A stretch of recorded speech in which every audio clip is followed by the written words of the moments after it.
All right, folks, this is my, honestly, my first ever live stream, if you want to call it that. I'm not sure if this is going to end up being recorded by YouTube itself. I would hope so, but who the hell knows? Anybody who's a subscriber, well, you might be getting an alert about this, so don't be surprised. If you're not a subscriber and you just happen to stumble onto this, hey, great, there you go. So it's worth noting that this is my first stream, and it is specifically about Superman and Lois. Now, Superman and Lois is the latest of the shows from the CW. It is effectively an attempt to relaunch Superman on the small screen. Now, we've seen Superman in the Supergirl show that was on CBS and later then the CW. Superman and Lois, they're actors. I cannot pronounce their last names, and I'll be honest, I'm a little sad about that. But as it is, they do great work, and I do like where they're going with this. Superman and Lois feels like the comics, really.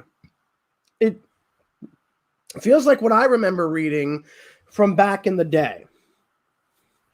So I've been reading comics for the better part of the last, 30, 40 years. I mean, I'm 41 now. I've been reading since I was like 5. So it's probably less. It's more like 35, 36 years, whatever the hell it is.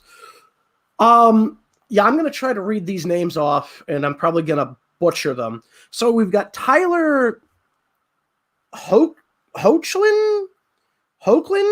whatever, as Kal-El, a.k.a. Clark Kent, a.k.a. Superman, and Elizabeth Tulloch. I don't know I don't know how to pronounce the names. They act like Superman and Lois. They act the way I would expect people to be if I were expecting Superman and Lois. If this is what I wanted to see from Superman and Lois, and I do. This is what I want to see with Superman. This is what I want to see with Lois Lane.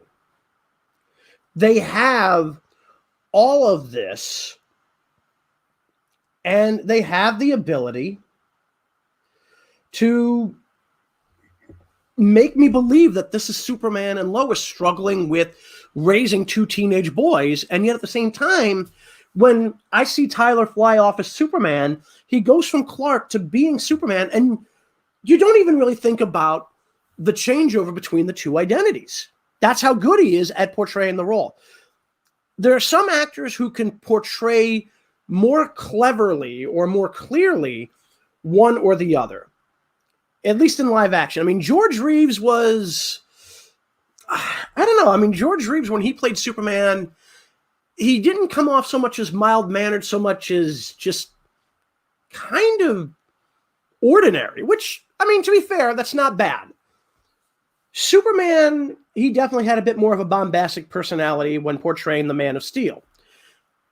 When we get the Christopher Reeve films, which was just a little bit before my time. I mean, I was around 3 or 4 or so, I want to say, when they released, Superman 3 with Richard Pryor. And then I want to say Superman 4 was 1988 or something. So that's I was around 8 years old. And there you go. I mean, you have that idea of Superman and Clark Kent with Christopher Reeves. He really made it work because you could believe his Clark Kent was a bumbling, mild-mannered, not idiot, but just a clumsy but lovable oaf. And then with Superman, you had that upright, standing tall, standing for justice, truth, and the American way superhero. I mean, again, Superman, a lot of people don't think about this. He was the first comic book superhero. We had other heroes in Pulp Fiction. I mean, we had John Carter of Mars. We had Doc Savage. We had The Shadow. I mean, we had these characters, but Superman had elements of a little bit of all of them, and it worked. We got the Man of Steel. And the funny thing is, and the funny thing about this new series is that I'm going to butcher the first name here, Nadria Tucker. She literally got fired from working on the show. She claims it's because of racism or whatnot. I don't think so. This show, oh my fucking God. Give me just a moment, folks. Give me just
I do apologize for that, folks. Seriously, some people have just got the worst timing for phone calls. Anyway, Nadria Tucker claimed that she was fired because of, she claims, that she was just fired because of being, I guess, black and a woman. I'm not entirely sure how to explain her complaint here. She claims, I stood up for the Bechdel test. I wanted Martha and Jonathan Kent, who are not even really in the show long enough for it to matter, to be quote unquote diverse. What does that mean? They're literally Midwestern farmers from Kansas. I mean, I'm sorry, but most people, when they think that, they think a goddamn redneck. They think a white, low-class redneck who's just out there farming. Now, the Kents were in no way, shape, or form rednecks. Never have been, never gonna be. Does that necessarily mean that they weren't white? No. And here's the thing that I hate about woke culture today, is her one complaint about the show so far is the only thing I can even halfway agree with her on. But if she heard that, she would take that as an opportunity to say, if you like that, why isn't this, and this, something that you're concerned about? Because it doesn't need to be a concern. My only issue with the show so far is, why is Lex Luthor black? And my only answer to that can be, I don't think that's Lex. It sounds weird to say that, but when I think of Lex Luthor, I think of one of two guys. The psychopathic, bald, white, mad scientist, that was typically the way he was portrayed for a long time, or the overly pompous, puffed up multi-billionaire who also happens to be a freaking genius, but again, also white. Now, in this era of television, for whatever you want to call it, I mean, most people say, hey, that's great. That means you hate Donald Trump, right? I'm like, yeah, Donald Trump doesn't even come into this equation. I know a lot of people are saying, well, you have to, because if you say that you think Lex should be a white, bald billionaire, then it must mean you hate the rich. I'm like, no. I grew up with Luthor being depicted in both instances. I grew up during the very end of what you would call the Silver Age of comics. I was 5 when we had the Crisis on Infinite Earths event. Now, that was where they rebooted the entirety of the DC multiverse and just pared it down for a little while to a single reality and rebooted a lot of people's origins. Luther went from, just your standard run-of-the-mill mad scientist / lunatic to being a high-powered multimedia mogul, a multimillionaire, if not multi-billionaire. He was supposed to be on par with the fortune of Bruce Wayne. So there's that. And then you've got, the fact that he was still a genius scientist, a Machiavellian planner, and had an ego the size of the San Andreas Fault. Actually, let's be honest, the San Andreas Fault might be too small to encompass his ego. Now, the sad part is, Luther really is every bit as capable as he believes himself to be, but he holds himself back by his own arrogance. He also, for some reason, and I've never understood this, and I can only put it down to jealousy, he thinks that Superman is somehow bad for humanity. I don't understand why. I mean, is it just that Superman goes around doing good deeds and doesn't ask for anything in return? Is he just paranoid because he thinks nobody could be that altruistic? I mean, depending on the upbringing, yeah, they probably could. That was one of the things that Jerry Siegel and Joe Shuster, is it Joel or Joe Shuster? Whatever. Either way, they created somebody who grew up in the Midwest, raised by probably the kindest people you could find in the area, and he was raised right. He was given a great upbringing. He grew up around kind people. He grew up around people who loved to help others, and they pushed those values onto nobody but themselves. They didn't press this on Clark. They just led by example. And once he realized what he could do, his first thought was, how can I use these powers to help people? What can I do to make their lives better? Now, obviously, one of the powers that they claim he had for the longest time was some form of super intelligence. That could be true. He might even have an eidetic memory. Again, depends on the reality. But throughout all of that, he always had one thing at his core. He was raised on middle-class Midwestern values. And even when he got to the big city, we call him the Big Blue Boy Scout for a reason.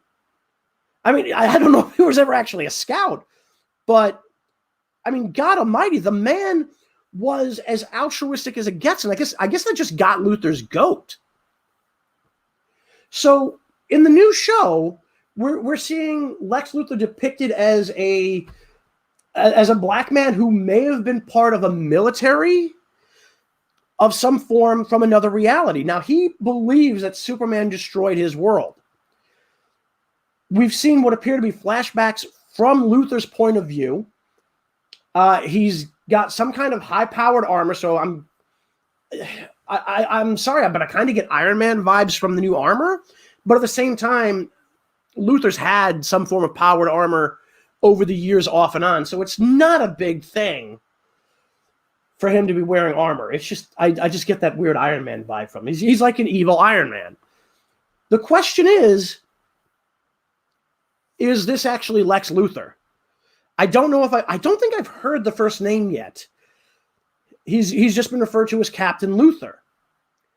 Now, if this is Lex, that's a very interesting change. I don't know necessarily why they did it, because again, most people, they think Lex Luthor, they think, again, either mad scientist or multi-billionaire mad scientist, and they always picture him as a bald white guy because that's what he always was. Either way, I'm going to be very curious to see how Luthor is portrayed. I'm going to be very curious to see how this version of Clark responds to him. One of the things that I found very interesting is that this guy knows Kryptonian. They do mention that, I believe it's the pilot episode. So I'm going to be very curious to see where that's going. He apparently had a spaceship or something that he apparently blew up. We don't know yet if this show is set in the Arrowverse. I'm kind of inclined to think not, simply because they have yet to reference the Flash, Black Lightning, any of the other characters from the Arrowverse who were supposedly part of the so-called Justice League. Now, for those people who did watch the Crisis on Infinite Earths, crossover event, you know that they did set up the League, minus the Green Arrow, who of course died because they were bringing that show to an end. Supergirl, that series has been canceled, but that I think is because I believe the lead actress is leaving to pursue parenthood. I believe she was pregnant or in the very early stages of pregnancy when she decided she was going to leave the show. So that show came to an end. But at the end of Crisis on Infinite Earths, they hinted at the idea that at the time their only son was now was a pair of twin boys. They weren't necessarily identical twins. I think one of them is older by like a year. I don't know. They might actually be twins. I don't know. Either way, they did hint at it at the end of the Crisis event. So I don't know if Crisis has altered their timeline or not, and it just hasn't caught up with the Flash and the rest of the Arrowverse yet, or if this is set completely in a different reality. Now, Captain Luthor could be a refugee from Crisis. We know that at the end of the Crisis on Infinite Earths event, that the multiverse that they had established prior was restored. It's just that the people on the so-called Earth Prime don't know it. Meaning, this could actually be set in a slightly different reality. So there's a very good possibility for that. And looking back at the flashback from Captain Luthor, I have to wonder, is that actually the case? Is he from yet another reality? Because the suit that you see the so-called evil Superman wearing very much resembles the suit worn in Supergirl and the Crisis on Infinite Earths crossover, where it's basically a black and white version of the suit that was worn by Superman in that particular show. I do like the fact that they reference the old Max Fleischer cartoons in the inaugural episode of Superman and Lois. I do like that the suit he's wearing now actually resembles that worn by Henry Cavill and the New 52. Very curious to see where it's going to go. But again, my biggest question is, why is Luthor black? I mean, Nadria Tucker says, well, we don't want the only person of color that we see in the show to be a villain. At this point, we've actually seen two black people in the show. The first is the kid in the pilot who says to Superman, "Nice costume," and he responds back with, "Thanks, my mother made it for me." It's been how many years? Why do I just get this feeling that guy's going to turn out to have been Steel? I mean, if that guy's supposed to be John Henry Irons, I could see it, because we could very easily play that in. Because again, Superman is now the father of two teenage boys, and that kid looked like he was in his late teens, maybe even mid-teens in the pilot. So this guy could be in his 20s or 30s at the time of this story. And of course, we've got, John and Jordan, who are each named for one of Superman's fathers. John named for Jonathan Kent, Jordan named for Jor-El. At this point, we know Jordan is developing Kryptonian powers. We know that John so far hasn't. But we'll have to wait and see. I'm curious as to how they were even going to explain the crossbreeding ability anyway. Although, to be fair, in the comics, sometimes they just hand wave it. So maybe it's meant to be taken on faith. Either way, I like where they're going, but I want to know for sure, A, is this Lex Luthor, or is this a different Luthor? B, is this part of the Arrowverse? And C, if it is part of the Arrowverse, is this before or after the events of Crisis on Infinite Earths? Because if it's set after, this raises several questions. Where in the timeline are they? All right, have they met Barry yet? Or are they before meeting Barry? There are too many questions here that we don't have answers to, and I'm very curious to see where those questions are going to be answered, if they're going to be answered. I want to see some more Superman villains in this, because, I mean, they've established that some villains, I guess, must already exist. That could include another version of Lex Luthor. I don't know. So far, all we've seen is Captain Luthor, and we've seen Morgan Edge kind of treated as their version of Lex. We've seen a reference, and by the way, speaking of Morgan Edge, I'm very impressed that they brought him in. He is a character who's kind of been off and on in the Superman mythos. In some continuities, he ends up buying the Daily Planet. Perry White is sometimes kept on as the publisher. Sometimes he's not. At one point, he had both the Daily Planet and I'm trying to remember the name of the news company that he had that was like for a TV station. And I can't remember off the top of my head. It features in I think it's the second crossover between Superman and Spider-Man from the 70s. I want to say it's like 1974, where they bring this up. Where Morgan had both the TV company, might even just been a TV news station, and the Daily Planet. But again, at one point he had ownership of the Planet, then he didn't. And it's kind of an interesting little nod to the comics. The other thing they bring in is a group called 7734.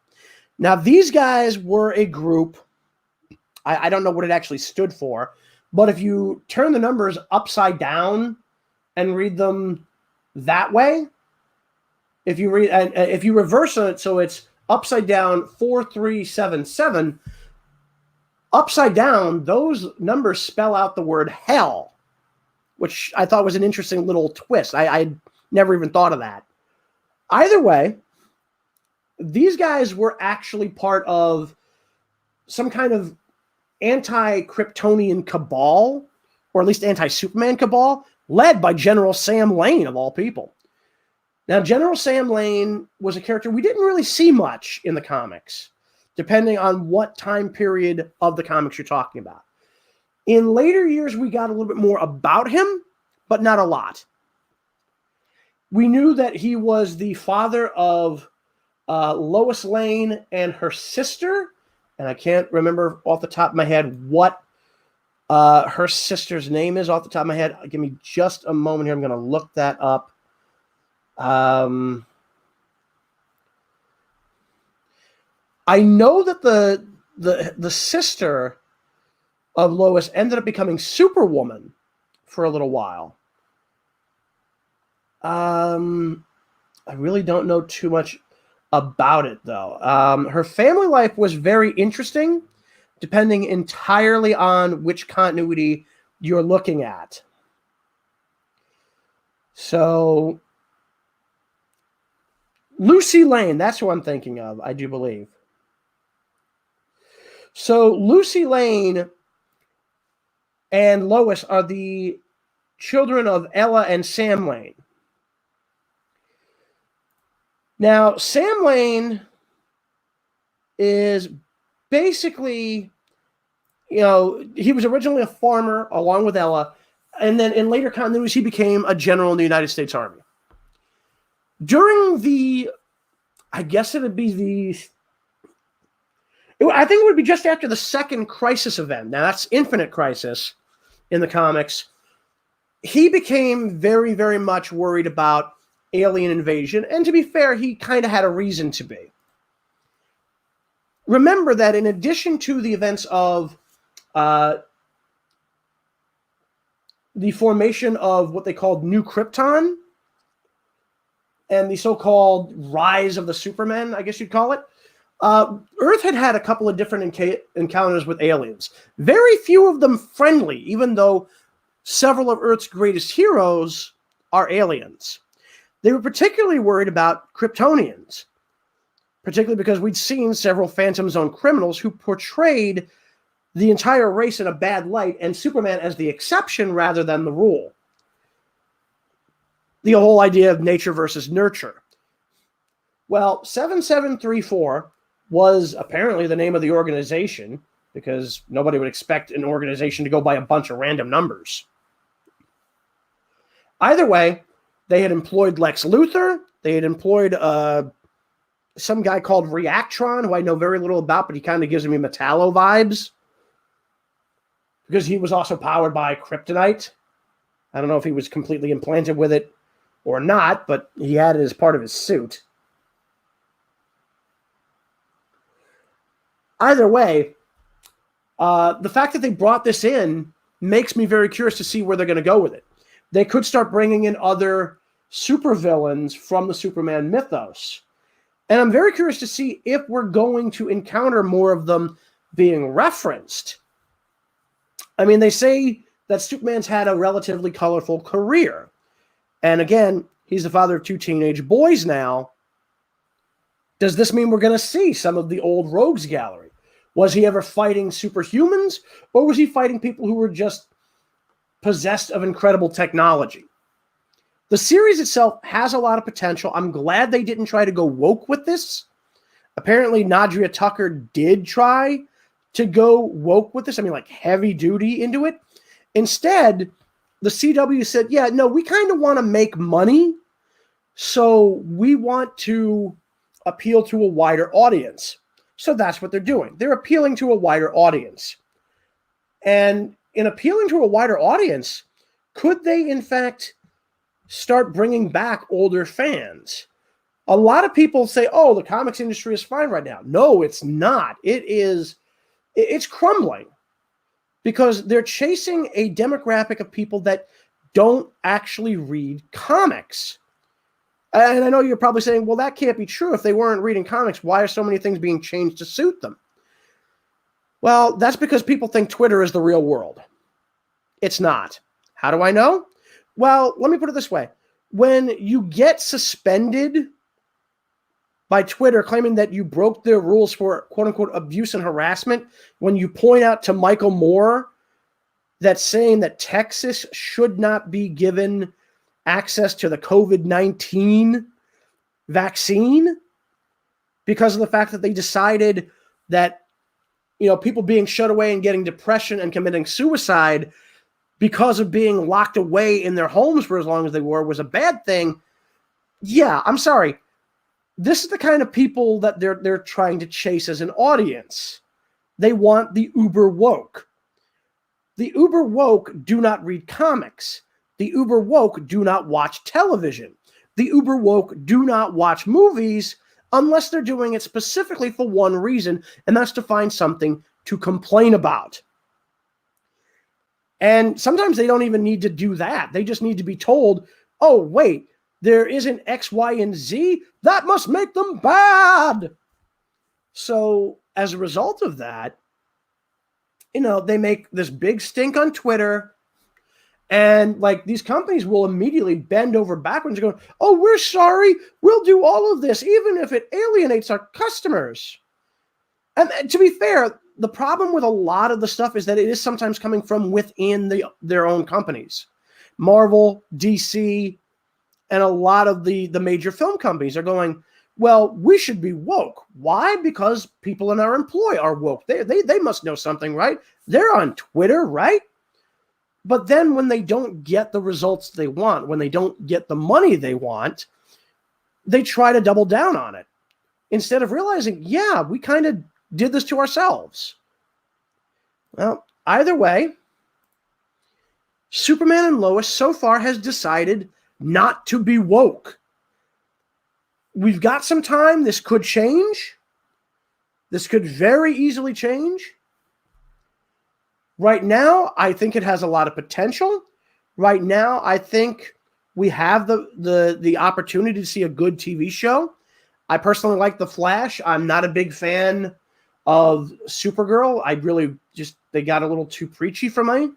I wouldn't touch Batwoman just because, the trailer alone came off as one of the most sexist things I'd seen in a long time.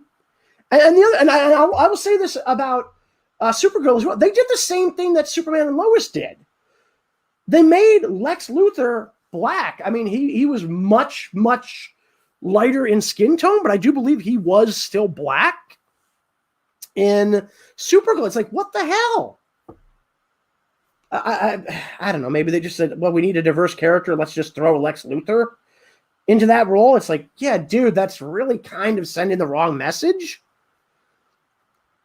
Because it's like, yeah, I mean, if we want to go, let's make Lex different. Let's make him, unusual from what he normally is. Sure, that's fine. But I get the feeling they were just like, we need a diverse character. Just do Lex. Nobody will care because he's the villain. I don't really know how to respond to that, but okay. It's just the way I think that things came out with this. And Lex being black isn't a bad thing necessarily if you do it right. But, I mean, we don't know if this is even like Lex Luthor, this particular incarnation, finally just getting, vindication for his belief that Superman was somehow inherently evil in this other reality, or if he's some other character altogether. I don't get it. I mean, one of the weird things that I found really interesting was, hey, let's make the Zod family black over in Krypton, which apparently Nadria Tucker claims that she also worked on this show, and she might have. I mean, I've only ever watched a few episodes of it, but I mean, if she has, why would she agree to make the Zod family black? Isn't it the idea to not present every black person in the show as a villain?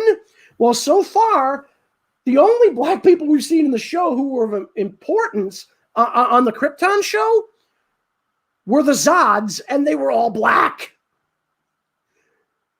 All right. Now, one of them actually seemed like a halfway decent person. She was dating, was it Sigel? Whatever. Who ultimately would go on to be the grandfather of Superman, who, as far as I can tell, was still white. So, at least as far as I can, I don't know. But, yeah, I mean, that was kind of a weird little love triangle going on there between her, Sigel, and some other guy who was also black, interestingly enough. So, at least we got to give them props for not restricting romance to, dating within your own color. I would say race, but the fact of the matter is we're all one people. We're all one race, the human race. So whatever. Either way, I've kind of gotten onto a meandering path here. Getting back to what I was saying, Superman and Lois has the potential to be good. They've already started utilizing elements from the comics, and I do like that. My only real complaint is, why is Lex black? Because, and this isn't even because I think he shouldn't be black.